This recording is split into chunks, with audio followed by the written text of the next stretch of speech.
آج کل کے چھوکرے الگ رہنے کا بڑا شوق، ماں باپ کو چھوڑنے کا بڑا شوق، بیوی کو پارک میں لے کے گھومنے کا شوق ہے۔ ماں باپ کو کبھی پارک میں لے گئے؟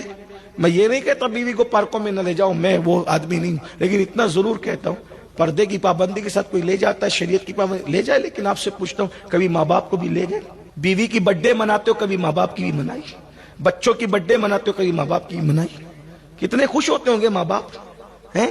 بچوں کو گفٹ دیتے ہو، کبھی ماں باپ کو بھی گفٹ دیا؟ دیکھے تو دیکھو نا۔ اور ایک بات یاد رکھنا، کسی کی دعا ہمارے حق میں اتنی مؤثر نہیں ہے جتنی ماں باپ کی ہے۔ لوگ ہم لوگوں کے پیچھے دوڑتے ہیں، اگر پاگل ہوئے ہو ہاتھ ملانے کے لیے دوڑتے، اچھی بات ہے، محبت ہے، سادات ہے، علماء دوڑ رہے ہو، لیکن ہم بھی اگر آپ کے لیے دعا کریں نا، اللہ اللہ ہے، چاہے قبول کرے چاہے رد کر دے، لیکن جب ماں باپ دعا کرتے ہیں اللہ ان کی دعا رد نہیں کرتا۔ ماں باپ کی دعا کو نبی کی دعا کا درجہ دے دیا گیا۔ دعا والدہ لولدہ کدعاء لکم، تمہارے باپ کی دعا تمہارے حق میں ایسی ہے جیسے محمد الرسول اللہ کی دعا امتی کے لیے ہوتی، نبی کی دعا، محمد الرسول اللہ کی دعا امت کے لیے رد نہیں ہوتی، ایسے جب ماں باپ دعا کرتے ہیں اولاد کے حق میں تو دعا رد نہیں ہوتی۔ سب کی محبتوں میں ریاکاری ہو سکتی ہے، ماں باپ کی محبتوں میں کبھی ریاکاری نہیں ہو سکتی۔ لوگ جب دلی جاتے ہیں، ممبئی جاتے ہیں، دبئی جاتے ہیں، ادھر ادھر کام کرنے کے لیے جاتے ہیں، مہینوں ہو جاتے ہیں، ماں باپ کو فون بھی نہیں کرتے۔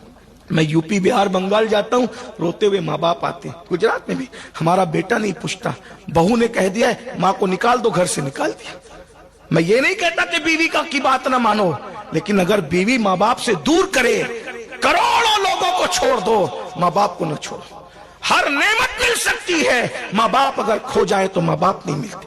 لیکن کچھ لوگ ایسے بھی ماں باپ کو روٹی کپڑا مکان دیتے ہیں، ہم بڑی خدمت کر رہے ہیں مولانا، میں نے کہا یہ تو کتے کو بھی دیتے ہیں لوگ۔ روٹی کپڑا مکان دینا صرف خدمت نہیں ہے، ماں باپ کو ایسے رکھو جیسے بادشاہ کو رکھا جاتا ہے۔ واہ واہ واہ واہ واہ واہ، یہ دنیا ہے تمہاری، دنیا ترقی یافتہ دنیا، اس میں کتوں کو بستر میں لے کے سو رہے ہو اور ماں باپ کو دروازوں پہ بٹھا رہے ہو، یہ ترقی ہے؟ کون سی ترقی ہے؟ کوئی ترقی، لعنت ہے ایسی ترقی پر۔ بلیوں کے منہ چوم رہے ہو، کبھی ماں باپ کا بھی منہ چوما؟ بلی اور کتوں کے منہ چومنے والوں قبر میں اللہ کو جواب کیا دو گا؟ اگر منہ پیشانی چومنا ہے تو ماں باپ کو چوم، ان کو چومنا جنت چومنے کے برابر ہے، ان کو چومنا کعبے کا دروازہ چومنے کے برابر ہے۔ حضرت سیدنا ابو اسحاق کو کسی نے خواب میں دیکھا کہ ان کی داڑھی یاقوت اور جواہرات سے سجی ہوئی ہے، تو ان کے مرید نے کہا جب آپ کی داڑھی یاقوت اور جواہرات سے سجی ہوئی ہے، کہا تو نے سچ کہا، رات کو میں نے ماں کے قدم چومے تھے، اسی کی برکت ہے کہ خدا نے میری داڑھی کو یاقوت اور جواہرات سے سجا دیا۔